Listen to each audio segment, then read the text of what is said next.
Limbah styrofoam yang tak dapat diurai oleh alam merupakan masalah besar bagi lingkungan.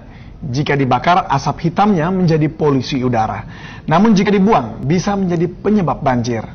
Ya, saudara, di tangan Surani, limbah styrofoam dapat diubah menjadi batako. Ya, selain kuat, batako ini dipercaya dapat meredam suara dan juga getaran. Bagaimana bentuknya? Berikut ini akan kita simak laporan Yudi Wibowo untuk inspirasi Anda di Cabai Rawit pagi ini.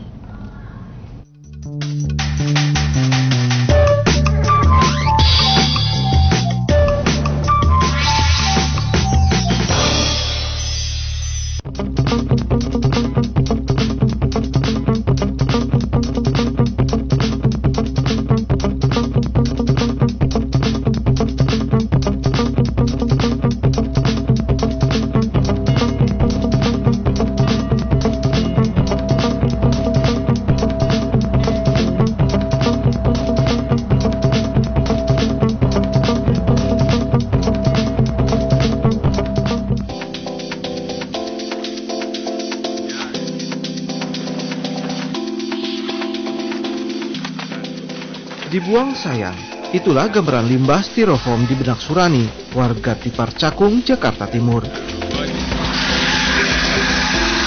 Jika dibakar, styrofoam menjadi polusi udara dengan asap hitamnya, sementara limbah ini tak mudah diurai oleh alam.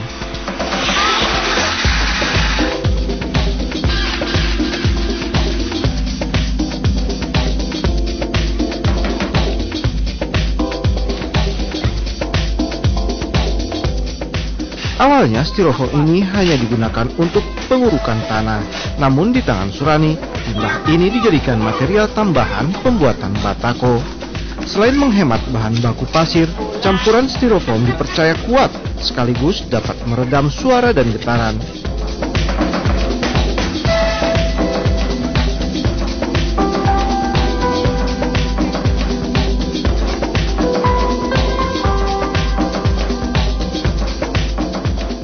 Pembuatan batako ini amat sederhana.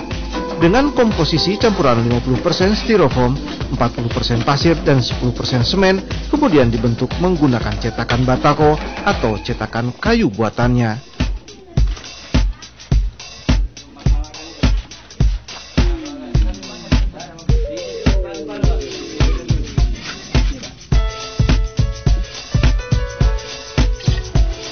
Dalam sehari, kini ia dapat memproduksi ratusan batako. Ide memanfaatkan limbah styrofoam didapatnya saat melihat tumpukan styrofoam di pintu air yang menyebabkan banjir di Jakarta. Styrofoam didapat dari sampah pintu air, tempat pembuangan air sampah, dan juga limbah pabrik.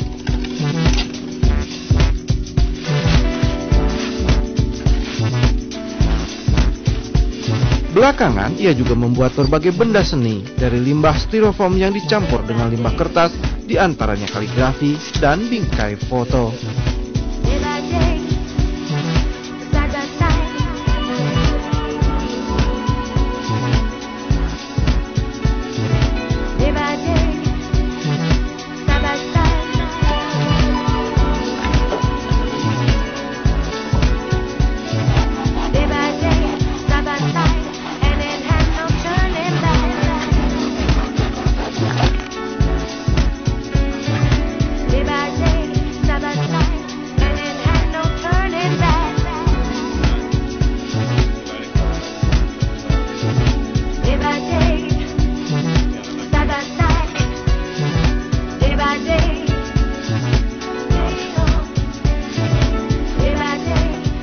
Selain memanfaatkan limbah, Surani dengan sendirinya mengurangi limbah itu sendiri sehingga lingkungan menjadi lebih bersih dan aman dari pencemaran tanah, air, sekaligus udara.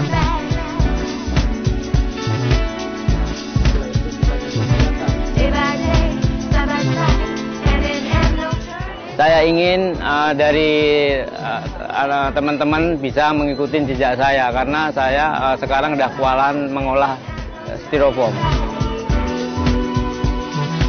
Berbagai penghargaan sebagai praktisi lingkungan ia dapat karena berhasil mendaur ulang produk styrofoam, plastik, dan kertas.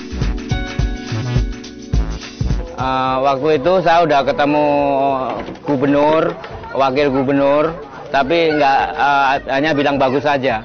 Saya harapkan untuk bisa membantu saya untuk mengembangkan usaha saya, yaitu pengen punya galeri sama workshop.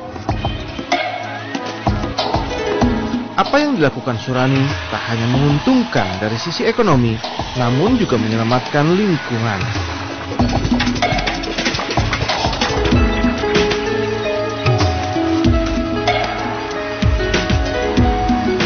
Dengan adanya usaha dari Pak Surani ini, ya sesuai dengan tujuan dari kerja praktek saya adalah untuk dia bisa memanfaatkan limbah dari styrofoam dan mengurangi limbah styrofoam itu sendiri sehingga lingkungan menjadi lebih bersih. Karena seperti misalnya limbah styrofoam yang ada di pintu air kan dia menghambat arus air, dan dengan diambilnya limbah styrofoam tersebut arus air akan menjadi lebih lancar dan banjir lebih kurang. Harapan saya dengan kerja praktik saya ini agar masyarakat bisa mengetahui lebih luas bagaimana cara mengolah limbah styrofoam, dan suatu saat nanti akan ada industri yang berbahan baku limbah terutama dari styrofoam.